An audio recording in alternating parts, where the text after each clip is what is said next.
What's up, guys? Today we got a serious matter in real estate that's happening. If you guys don't know, there has been one of the largest real estate lawsuit settlements in the United States history going down right now. Essentially, there have been several homeowners to come up and say they feel like they were misrepresented and feel like they were stolen from or lost some kind of advantage in a real estate transaction with realtors.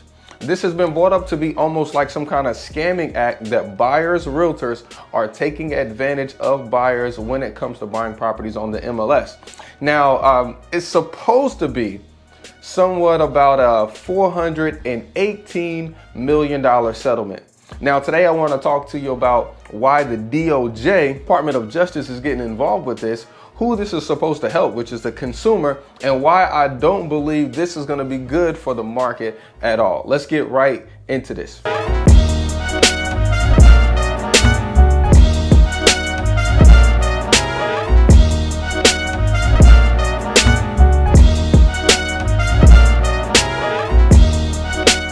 What's up, guys? It's your boy Swan Belcher.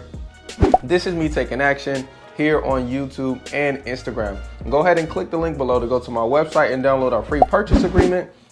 And every week you'll receive real estate news that can help you dominate your market. So that way you can buy the properties that you want, you can own the personal house that you want, and ultimately can live your ultimate dream life through real estate investing process. Now today we definitely got a game changer for you because NAR, the National Association of Realtors, is agreeing to pay out $418 million over the next 4 years to consumers that have been taken advantage of on the buyer's agent side of commissions. Now, traditionally, realtor commissions have always been negotiable, but not many people know that. You see, the last generation versus this generation, there's always new first-time home buyers, but there's also new generations of first-time home buyers because of the lack of education inside of real estate, inside of buying real estate.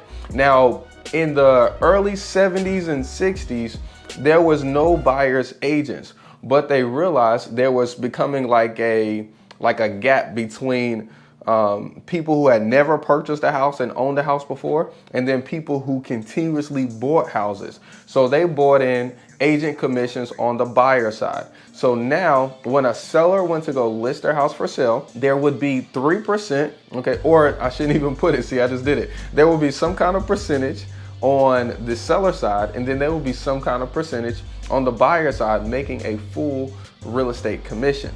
Okay. Now they did this so that way buyers, agents could help walk buyers through getting qualified for loans, picking out the right home, inspecting the home, and then making sure all of the terms of the transaction was fair and neither side could be taken advantage of. Okay. Now, but what I just did there when I talked about 3%, see, that sets a standard of how much in commission they would pay. Most people don't know commissions are negotiable. It's really whatever you are willing to negotiate to pay. See, but a lot of realtors would say, hey, my fee is 3%. I gotta get 3%. You know, my fee is, 5%. I gotta get 5%. And there's no other way that I'm gonna go, any less than that. And for a lot of people that didn't know that it was negotiable, that was quote unquote, taking advantage of. Now the Department of Justice is getting involved with this because if you look at how much 3 or 6% of a median average home in the United States today. So the median home price of 2023 was $387,000. Let's call it 6% of $387,000. That is $23,220. Now, if the average home, is paying a realtor $23,220, that is a lot of money, okay? When you have other countries, that are only paying, 2 to 1% out of commissions, it could seem like that was taking advantage of someone. Now they're getting involved because they believe that these commissions are affecting, the general public. It's affecting the consumer. Now, real estate investors, they're doing their own thing. They know how to negotiate. They're buying property. That's not who this law or who this lawsuit was meant for. It's meant to help the consumer. But will it really help the consumer? See, look, this is what they're trying to say now. They're trying to say instead of having the seller pay for the buyer's commission and the seller's commission out of their proceeds, what they're saying is the buyer will have to pay a fee outside of the closing to their agent. Okay, think about this. In today's society, when the median household price is $387,000, okay, who can't afford that? Okay, people are co-signing for each other to buy a house together these days. People are looking for down payment assistance to pay for these things. People are looking for 102% loans to pay for these things. So now you're expecting them to bring half of $23,200 to the table before they ever find a house. Will that really help the consumer?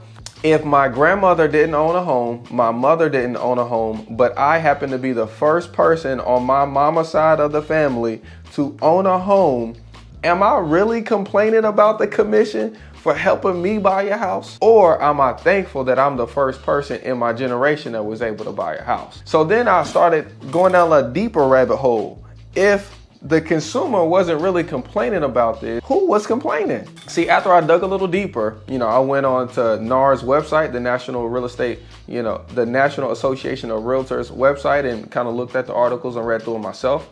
I went on CNN and CBS articles and kind of read through myself. And I realized that the attorneys out of this $418 million settlement, guess how much they're getting? They're getting 50% commission on this $418 million settlement. And so I'm like, okay, is this really to help the consumers or is this really to help someone else? Now, after I really started getting, involved with this and trying to figure out what's going on, I started analyzing what this would look like for me as a real estate investor. Because in our business, I buy a property, I fix them up, and then I sell them. And a lot of the times I'm looking to sell them to first-time home buyers. I want to sell them to those people because we don't need more investors renting. We need more people owning, And so I purposely try to, help the first-time home buyer, okay?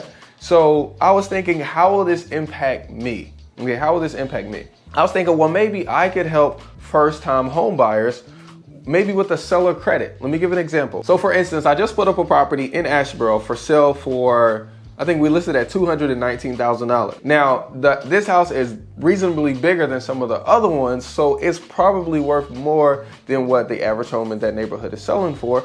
So the seller said, hey, look, Sawan, I'll pay you $233,000, but the remaining $14,000 that I'm paying over, I want you to use it as a seller credit to assist me with closing costs, realtor costs, and my down payment or any other fees that I might incur during the closing. Smart. I do that all the time. And I honestly think that first-time home buyers, they should be able to do the same thing because essentially that allows them to buy a house with no money. Ding, ding, ding, ding. That's what we teach here. So I'm loving it.